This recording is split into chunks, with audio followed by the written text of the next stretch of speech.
माही सिंह और आप देख रहे हैं next nine news.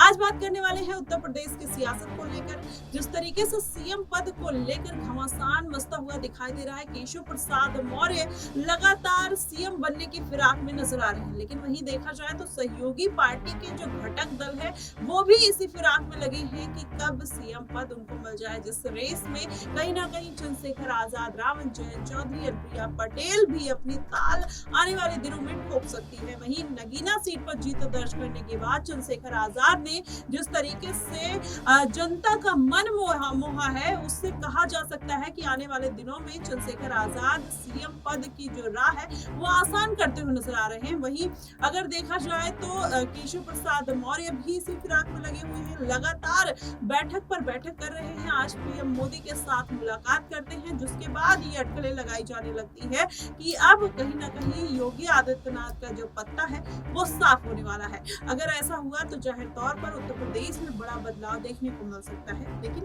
Anupriya Patel भी इसमें पीछे नहीं है। अनुप्रिया पटेल भी जिस तरीके से योगी आदित्यनाथ के ऊपर सवाल जवाब करती हुई नजर आई कि कितने लोगों की नियुक्ति की गई, कितने लोगों को आरक्षण दिया गया, जातीय जनगणना का मुद्दा कहां तक पहुंचा, इस तरीके का इंटरफेरेंस कहीं ना कहीं इस बात के सबूत है कि योगी आदित्यनाथ का जो कद है वो धीरे धीरे कम होता हुआ दिखाई दे रहा, और उन्हीं के सहयोगी के पार्टी दल के नेता अब उनको आंख दिखाते हुए नजर आ रहे हैं। अब किस तरीके के समीकरण बैठेंगे, क्या आने वाले दिनों में जयंत चौधरी, चंद्रशेखर आजाद, अनुप्रिया पटेल, केशव प्रसाद मौर्य भी बड़े दावेदार होंगे, किस तरीके के समीकरण बैठेंगे, आज इन्हीं तमाम मुद्दों पर चर्चा करेंगे और जानेंगे कि क्या वाकई में भारतीय जनता पार्टी की जो साख है वो हिलती हुई नजर आ रही है, वो कमजोर पड़ती हुई नजर आ रही है। वहीं अखिलेश यादव की भी बात की जाए तो क्या अखिलेश यादव भी अब राज्यसभा की तरफ रहेंगे या फिर लोकसभा की तरफ जाते हुए नजर आएंगे, ये भी बड़ा सवाल है। लोकसभा में तो एंट्री कर ही चुके हैं,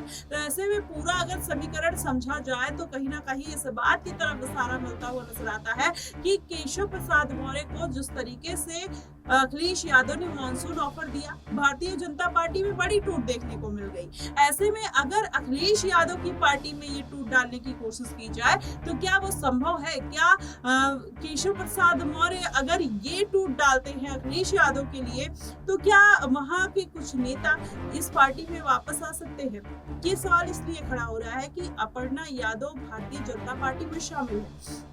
इस बार उनको कोई जिम्मेदारी नहीं दी गई।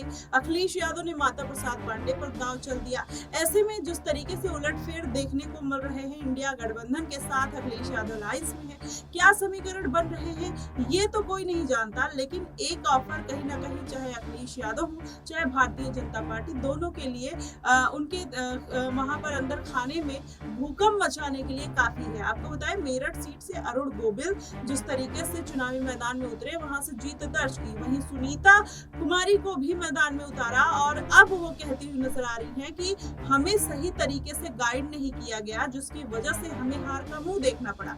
अगर उत्तर प्रदेश में देखा जाए तो इस बार अखिलेश यादव ने भी नहीं सोचा रहा होगा कि क्या उनको 37 सीटें मिल जाएंगी।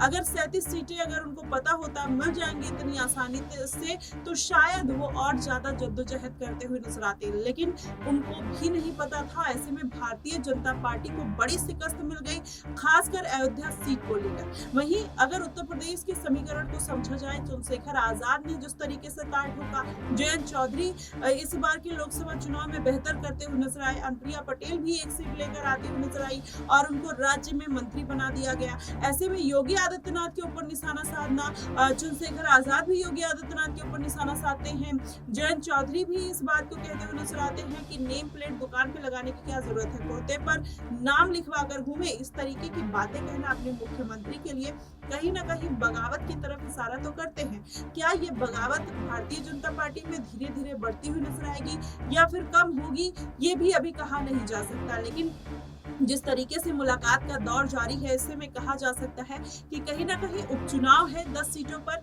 उसी का इंतजार केशव प्रसाद मौर्य और सहयोगी दल के नेता करते हुए नजर आ रहे हैं। जिस दिन उपचुनाव खत्म हुए, अभी 2027 में विधानसभा चुनाव है, ऐसे में बहुत समय है। मुझे लगता है कि और पार्टियां कहीं ना कहीं बेचैनी में है और ज्यादा दिनों तक वो इंतजार नहीं करना चाहती है, सीएम पद के दावेदारी के लिए कहीं ना कहीं आगे आ सकती है। वहीं केशव प्रसाद मौर्य ने काफी समय से इंतजार किया और उनको ये लग रहा था कि सीएम योगी आदित्यनाथ का पत्ता साफ करके जल्द से जल्द सीएम पद पर बैठा जा सकता है। और ये बात भी वो कहते हुए नजर आए, सरकार से बड़ा संगठन है। वहीं अगर देखा जाए केशव प्रसाद मौर्य का बैकग्राउंड, तो अमित शाह उनको राजनीति में लेकर आते हैं, संगठन से जोड़कर रखते हैं। वहीं योगी आदित्यनाथ का कुछ ऐसा देखने को नहीं मिलता है।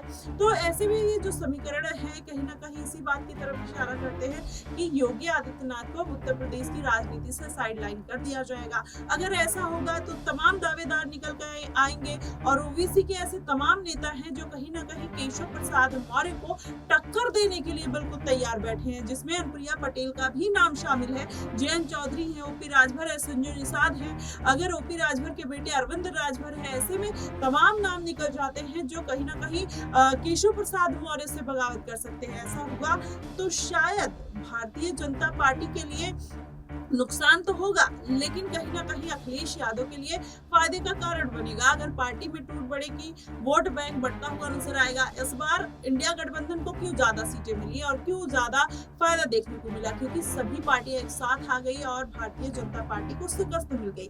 लेकिन अगर यही अलग अलग नेता चुनाव लड़ते हुए नजर आते तो कहीं ना कहीं अखिलेश यादव को इतनी सीटें हासिल कर पाना मुश्किल हो जाता। वहीं मायावती ने भी देखा जाए तो अखिलेश यादव का 16 सीटों पर समीकरण बिगाड़ दिया और 16 सीटों पर अखिलेश यादव को नुकसान झेलना पड़ा। वहीं भारतीय जनता पार्टी को फायदा मिला। तो ऐसे में कहीं ना कहीं ये जो समीकरण बिगड़े वो अखिलेश यादव और क्या कहते हैं अखिलेश यादव के लिए वो मायावती ने बिगाड़े और बिगाड़ा चंद्रशेखर आजाद रावण ने। आजाद रावण भी चुनाव के बाद ये बात कहते हैं कि अगर मैं सभी सीटों पर अपने प्रत्याशी उतार देता तो इंडिया गठबंधन इस बार 15 से 16 सीटों पर हार जाती। अगर उनको मेरा धन्यवाद कहना चाहिए। इस तरीके की बात आजाद भी कहते हुए नजर आए। पहले 10 सीटों पर ऐलान करते, 2 सीटों पर ऐलान करते हैं कि चुनाव लड़ेंगे, फिर 10 सीटों पर ऐलान कर देते हैं कि चुनाव लड़ेंगे। वो कहते हैं विधानसभा सीटों पर जितनी भी सीटें हैं सब पर चुनाव लड़ेंगे। तो कहीं ना कहीं अब इससे स्पष्टीकरण ये निकल कर आ रहा है कि आने वाले दिनों में तमाम दलित नेता तैयार होते हुए नजर आ रहे हैं और सबसे ज्यादा चुनौती कहीं ना कहीं अखिलेश यादव के लिए, भारतीय जनता पार्टी और मायावती के लिए बनने वाले हैं। अगर ये 3 बड़े युवा चेहरे निकल कर आते हैं, सीएम पद के दावेदार बनते हैं, तो केशव प्रसाद मौर्य की भी मुश्किलें बढ़ेंगी।